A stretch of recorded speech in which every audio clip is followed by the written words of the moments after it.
My name is Elara, and I am 28 years old. My entire life has been a quiet negotiation for space in a family that only had room for one star, my older sister, Serafina.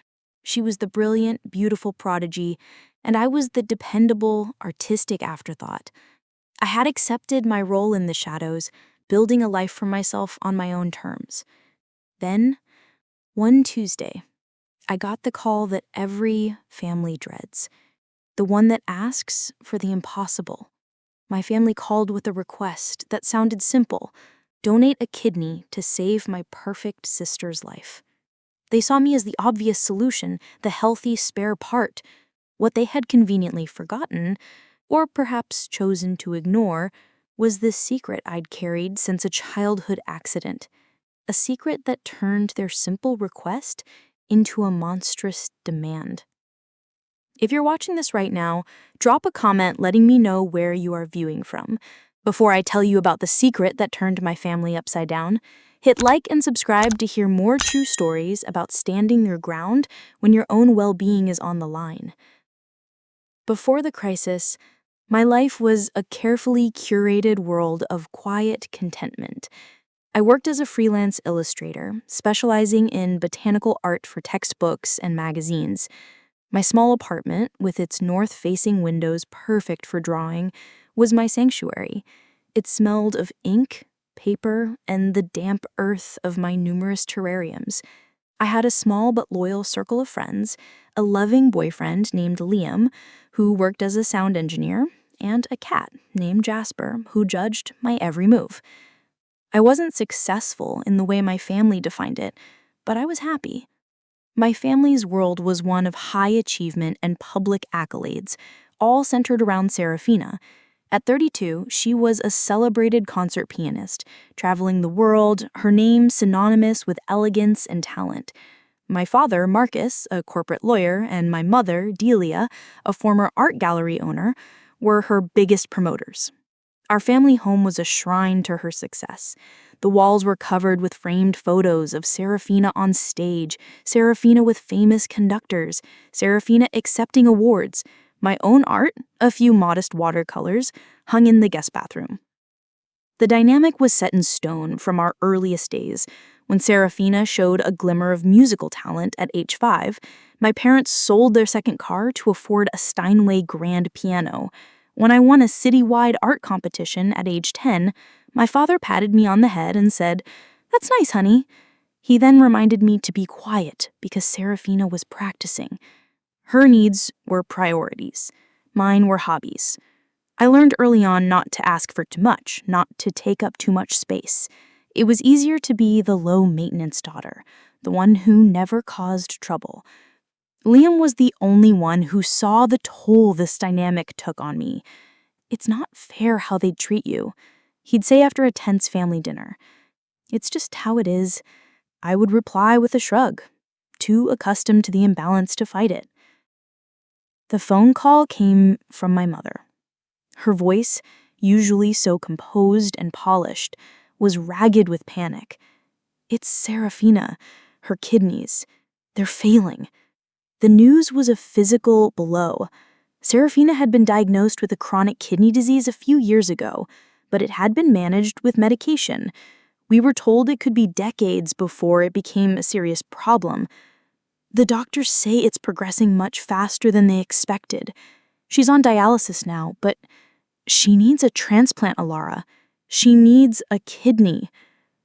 My heart ached for my sister. I couldn't imagine her, so vibrant and full of life, tethered to a machine. "What can I do? I'm on the other side of the country, but I'll fly out tomorrow."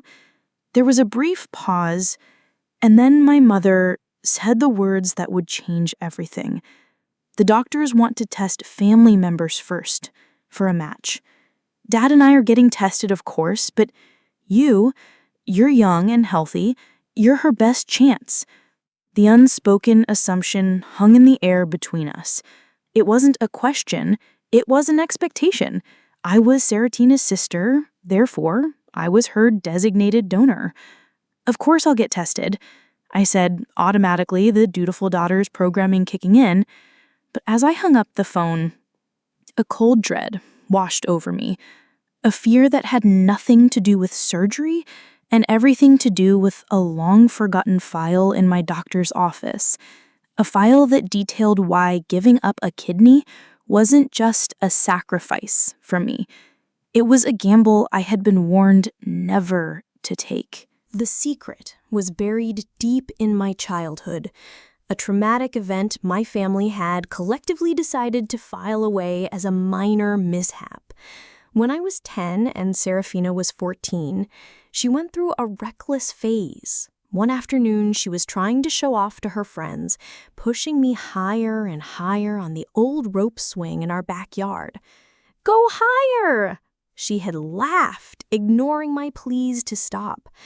The rope, old and frayed, snapped at the apex of the swing. I flew through the air and landed hard on my side against the edge of a stone retaining wall. The pain was excruciating. I remember the world going blurry, the sound of Serafina's panicked screams seeming to come from a great distance. I spent 2 weeks in the hospital.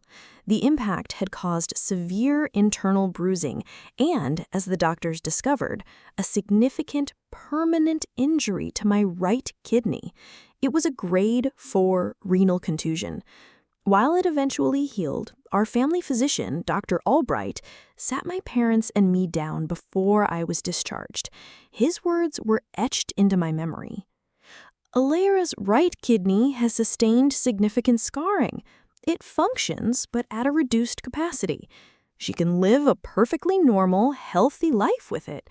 But I want to be very clear about one thing. She must never, under any circumstances, donate her left kidney. Her body relies on that healthy kidney to compensate. Donating it would put her at an extremely high risk for future renal failure. You'd essentially be sentencing her to a lifetime of dialysis and an eventual transplant herself. My parents had nodded seriously, their faces etched with concern. But over the years, as I remained healthy and the trauma faded, the memory of that warning seemed to fade with it. It became the time Elara had a bad fall, a footnote in our family history. Serafina's guilt had been assuaged by my parents, who assured her it was just an accident and life moved on. But I never forgot. I had to list my compromised kidney on every medical form, a constant, private reminder of that day. Now, 18 years later, my mother's words echoed in my ears. "You're young and healthy. You're her best chance." Did she not remember? Had they all truly forgotten that my sister's carelessness had already taken a piece of my health? I spent the night in a state of anxious turmoil, my love for my sister warring with my primal need for self-preservation. I would get tested, of course. Maybe I wouldn't even be a match. That seemed like the easiest way out. I flew to my parents' city the next day. The tension in their home was palpable. My father, Marcus, was uncharacteristically quiet, his face a mask of worried authority. My mother, Dilia, fluttered around making tea and offering platitudes, her anxiety manifesting as frantic hospitality. Serafina was resting in her old room, too weak from her first dialysis session to greet me. "The transplant coordinator will call you tomorrow to schedule your compatibility test," my father informed me over a dinner I couldn't eat. "It's just a blood test to start. Simple." He said it with a finality that suggested the outcome was a foregone conclusion. "Dad," I began tentatively, my heart pounding. "Do you remember when I fell from the swing? Do you remember what Dr. Albright told us about my kidneys?" My father frowned, a flicker of annoyance crossing his face. "Elara, that was nearly 20 years ago. You're a healthy young woman. I'm sure the doctors are just being overly cautious with their warnings. We can't let a minor childhood injury stand in the way of saving your sister's life." My mother chimed in, her voice pleading. Serafina is so scared, honey. She needs you to be strong for her. This is what families do. We show up for each other. They had forgotten. Or, more accurately, they had chosen to forget because the truth was inconvenient. The truth made the narrative messy. In their story, I was the healthy sister with 2 good kidneys, and Serafina was the victim of a cruel disease. My past injury complicated that simple, tragic story, so it was erased. The next day, I went for the blood test. As I sat in the sterile phlebotomy chair, I felt like a fraud. I prayed I wouldn't be a match. 3 days later, the call came from the transplant coordinator. Well, Miss Adams, I have good news. You're a perfect match for your sister. A 1 in a million match, actually. We'd like to schedule you for the next phase of evaluation as soon as possible. The news landed like a death sentence. A perfect match. The 2 words I had been dreading. When I told my parents, their relief was so profound it was almost suffocating. "Oh, thank God," my mother wept, clutching my arm. "We knew you would be the one. You're going to save her, Elara." My father clapped me on the shoulder, a rare display of physical affection. "This is wonderful news. I'll call Serafina right now. She'll be so happy." They were so caught up in their joy, they didn't notice the terror in my eyes. They didn't hear the unspoken scream trapped in my chest. I tried again, my voice barely a whisper. "Dad, Mom, we need to talk to my doctor, to Dr. Albright, about the risks." "Risks schmersks," my father said with a dismissive wave of his hand. "Every surgery has risks. You're strong. You'll be fine. The important thing is that Serafina is going to be fine." The next phase of evaluation involved a battery of physical and psychological tests. It was my chance, I thought, to have a medical professional finally step in and put a stop to this. I went to the appointment alone, and during the consultation with the transplant surgeon, I laid out my entire medical history, emphasizing the trauma to my right kidney. The surgeon, a woman named Dr. Chen, listened intently, her expression serious. She pulled up my old records, which I had requested from Dr. Albright. "I see the notes from your childhood physician," she said, her brow furrowed in concentration. "The damage was significant, and he was right to advise caution. However, modern medicine has advanced.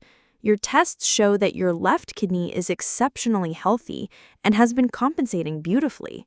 While the risk to you is slightly elevated compared to a donor with 2 perfectly healthy kidneys, it is still within an acceptable range for a living donation."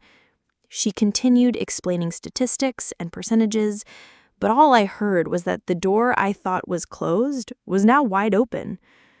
"Ultimately, the decision is yours," Dr. Chen concluded.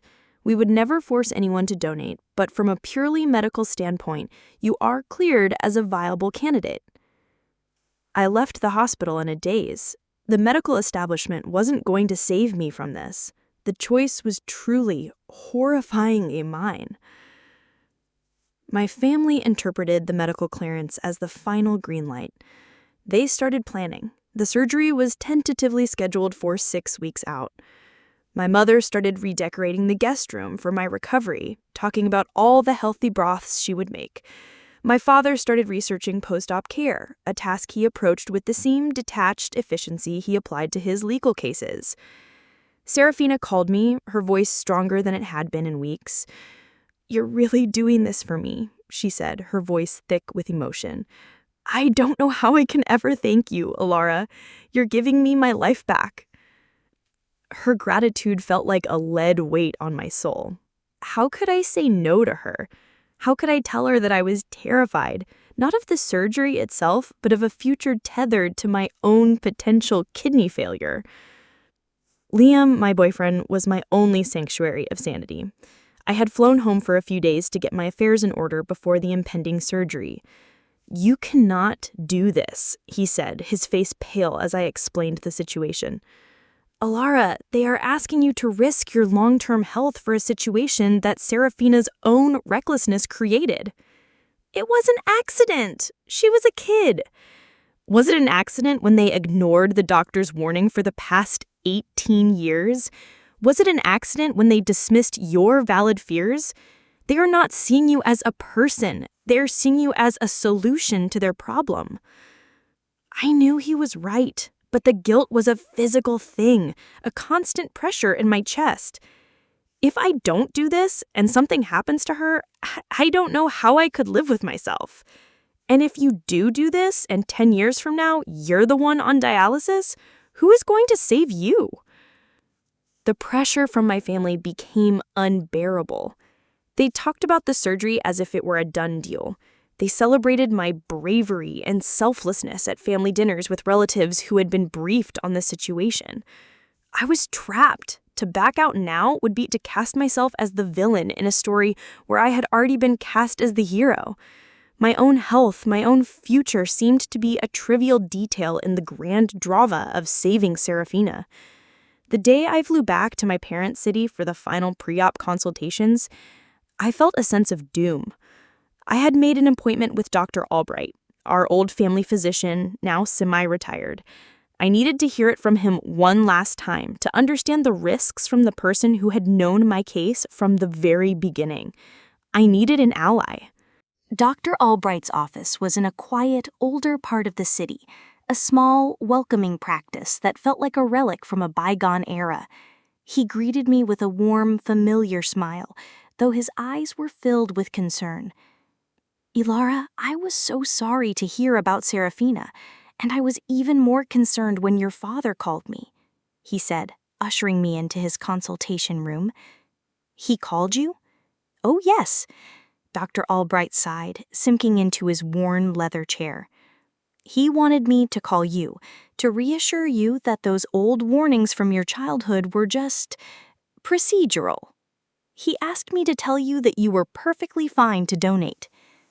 I stared at him, speechless. My father had tried to manipulate my doctor, to get him to lie about the risks to my own health. "And what did you say?" I asked, my voice shaking. "I told him I would do no such thing. I told him I had a professional and moral obligation to give you the unvarnished truth, which is what I am about to do now." For the next hour, Dr. Albright explained, in clear, simple terms, what the transplant surgeon's statistics and medical jargon had obscured. He drew diagrams. He showed me my old charts. He explained how my single healthy kidney had worked overtime my entire life. "Can you survive with just one kidney?" he said, looking at me over his spectacles. "Yes, the human body is remarkable, but your risk of developing end-stage renal disease later in life would increase by an estimated 60 to 70%. You would have to live a life of extreme caution, no contact sports, careful management of blood pressure, dietary restrictions. A simple illness could become a major crisis. You would be trading your sister's current health crisis for your own potential future one." His words were a cold, clarifying slap in the face. This wasn't a slightly elevated risk. This was a life-altering decision with devastating potential consequences. "Your family is in a difficult position," he said with empathy. "They are scared, and when people are scared, they sometimes look for the easiest solution without considering all the costs. You have become the easy solution, Elara. It is not fair, but it is human. They think I'm being selfish for even hesitating. It is not selfish to protect your own life. It is the most fundamental responsibility you have." I left his office with a newfound resolve. The guilt was still there, but it was now overshadowed by a clear-eyed understanding of what was at stake. I was not just being asked to endure a surgery. I was being asked to sacrifice my future health on the altar of my sister's needs. That evening, I called a family meeting. I asked my parents and Serafina, who was staying with them, to sit down with me. I was calm, my voice steady. "I met with Dr. Albright today," I began. I saw the flicker of alarm in my father's eyes. He explained the long-term risks to me in detail. A 70% increased chance of kidney failure, a lifetime of medical monitoring and restrictions. I let the words hang in the air. After careful consideration of all the facts, I have made a decision. I cannot go through with the donation. The silence that followed was heavy and cold. Serafina, who had been lying on the sofa looking pale, sat up, her eyes wide with disbelief. My mother's hand flew to her mouth. My father's face hardened into a mask of cold fury. "You can't be serious," he said, his voice low and menacing. "I am. I'm sorry for the hope I gave you, but I was not given all the facts. This is too great a risk to my own life." "The risk to your life?" Serafina cried, her voice cracking. "What about the risk to my life? I'm the one on dialysis. I'm the one who could die." "And I am so sorry for that, Serafina. But your illness is not my fault, and it is not my responsibility to set myself on fire to keep you warm. After everything we've done for you," my mother started, her go-to guilt trip. "I can't believe how selfish you are being. You have the power to save your sister, and you're choosing not to." My father stood up, his towering frame looming over me. "This isn't a discussion, Elara. It's a foregone conclusion. You are going to go through with this surgery. We are your family, and we will not let you make this catastrophic mistake. You will save your sister. That is your duty." He was looking at me, but I realized he wasn't seeing me, Elara, his daughter. He was seeing a tool, an instrument for his will. The finality in his voice, the complete disregard for my autonomy and my life, broke something inside me that had been cracking for years. "No," I said, standing up to face him. "I will not, and you cannot make me." "Oh, I think we can," he replied, a chilling smile on his face. "We'll see what a judge has to say about your moral obligation. We will make your life so difficult, you'll be begging to go into that operating room." The threat was clear. They were not just going to pressure me, they were going to try to destroy me until I complied. The war began the next day. My father, true to his word, unleashed a campaign of legal and emotional terrorism. He hired a high-powered attorney who specialized in bioethics, a man famous for taking on controversial cases. They filed an emergency petition with the court, a bizarre and unprecedented attempt to compel me to donate. The legal grounds were flimsy, a vague argument about familial obligation, but the intent was clear: to bury me in legal fees and public humiliation. The story was leaked to the local press. "Selfish sister refuses to save ailing pianist," the headline read. The article painted a deeply skewed picture, with anonymous family sources describing Serafina's tragic plight and my inexplicable, cold-hearted refusal. I was portrayed as a monster, a woman who would let her own sister die rather than endure a routine surgery. My phone exploded with messages from distant relatives, old family friends, and complete strangers, all calling me selfish, evil, a disgrace. My email inbox was flooded with hate mail. My illustration business, which relied on my good name and professional contacts, suffered immediately. 2 of my biggest clients pulled their contracts, citing the negative publicity.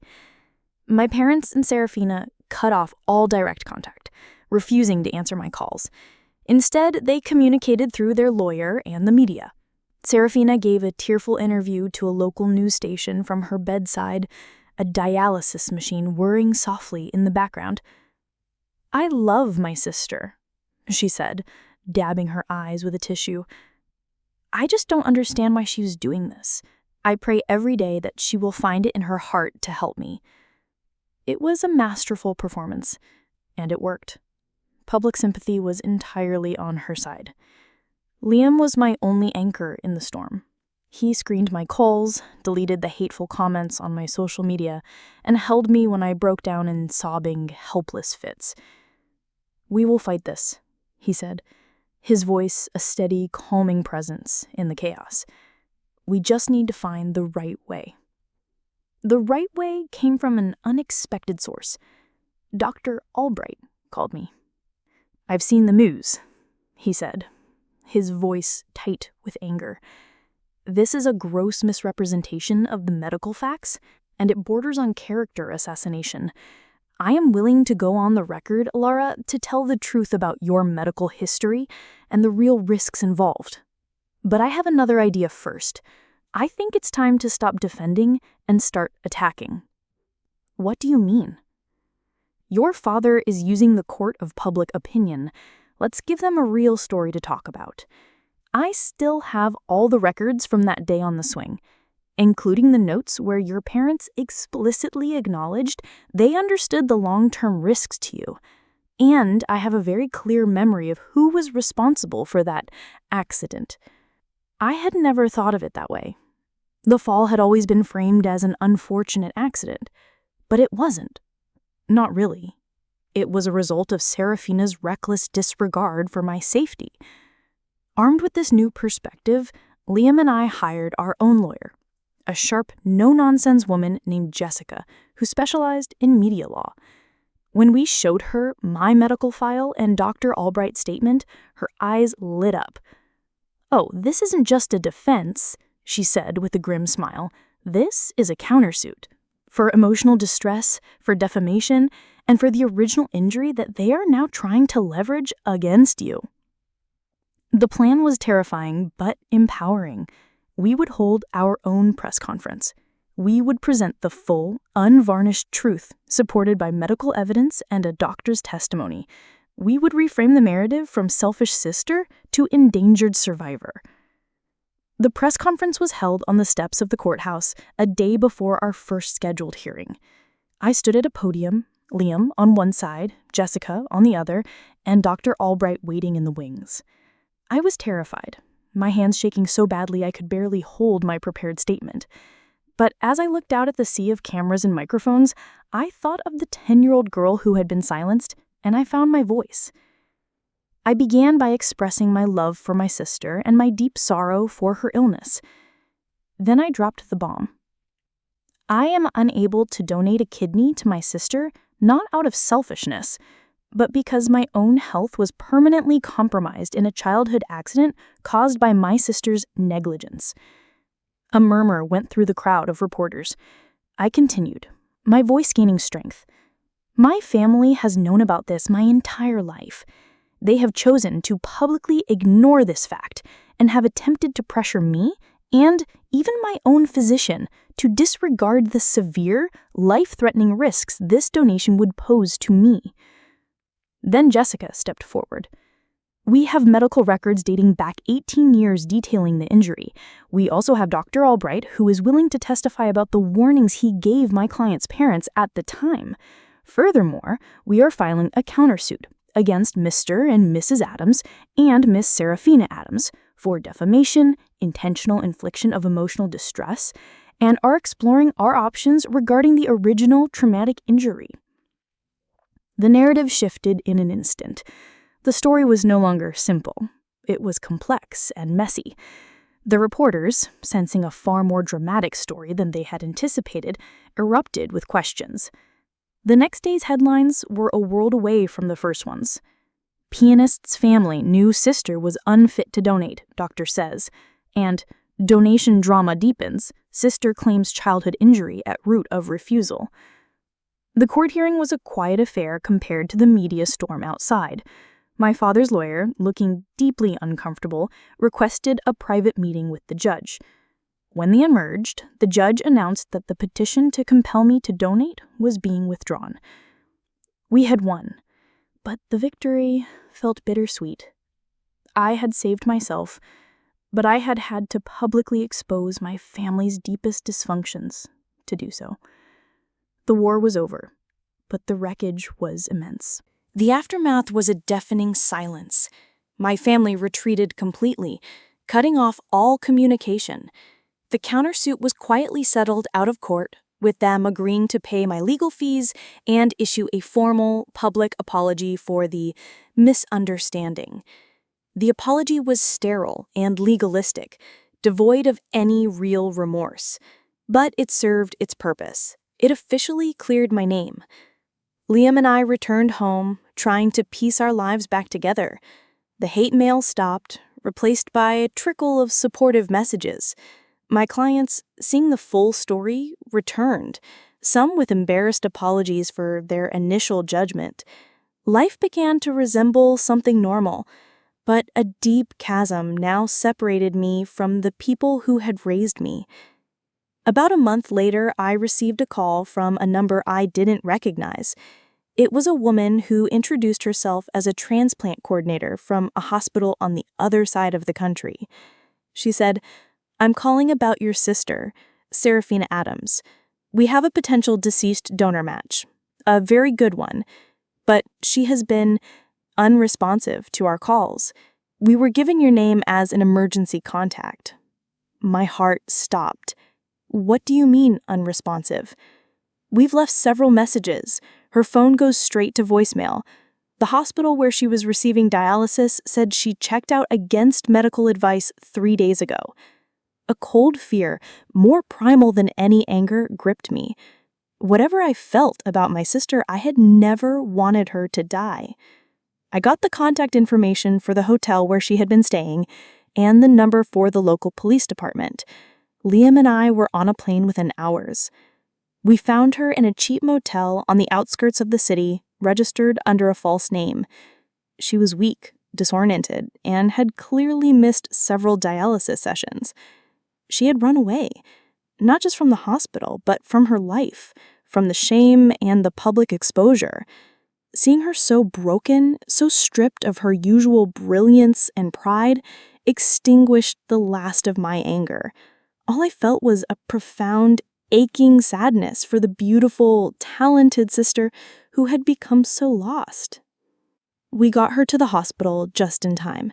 The transplant went ahead, and it was a success. I stayed for 2 weeks, sleeping on a cot in her hospital room until she was stable. We didn't talk about what had happened.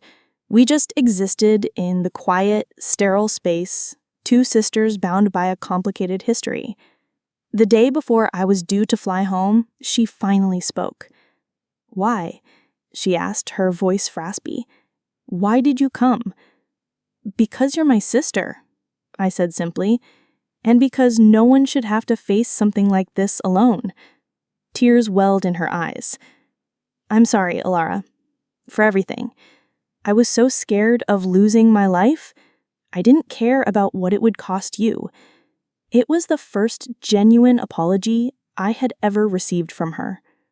"I know," I replied. The road to any kind of real relationship would be long, and might even be impossible. But in that moment, for the first time in years, it felt like there was a glimmer of hope. Our family never fully recovered, and perhaps it shouldn't have. The cracks were too deep, the betrayals too fundamental, but the crisis forced a new, more honest reality upon us. I established firm boundaries. My relationship with my parents became one of polite distance, marked by occasional superficial phone calls. We would never be close, but we were no longer at war. Serafina moved to a quiet town in the mountains after she recovered. She started teaching piano to local children, finding a quieter, more meaningful purpose than the international stage had ever provided. We began to talk, really talk, for the first time in our adult lives. We spoke of our childhood, of the pressures we had both felt, of the roles we had been forced into. The healing was slow, painful, and incomplete, but it was real. My life with Liam flourished. We moved in together, our home a place of peace and mutual respect. My art imbued with a new depth and emotional resonance. The greatest lesson I learned was not about forgiveness, but about self-preservation. I learned that my health, my future, and my peace of mind were non-negotiable. I learned that true family isn't about duty or obligation. It's about the people who see you, who respect you, and who would never ask you to sacrifice your life for theirs. It's about the people who, when you fall, don't just stand by, but help you get back up. Have you ever been put in a position where a family member's need conflicted with your own fundamental well-being? How did you navigate it? Share your story in the comments below. If this resonated with you, please like and subscribe for more stories about navigating life's most difficult choices. Remember, your first duty is to your own life. You cannot pour from an empty cup. Thank you for listening, and may you always have the strength to choose your own health and happiness.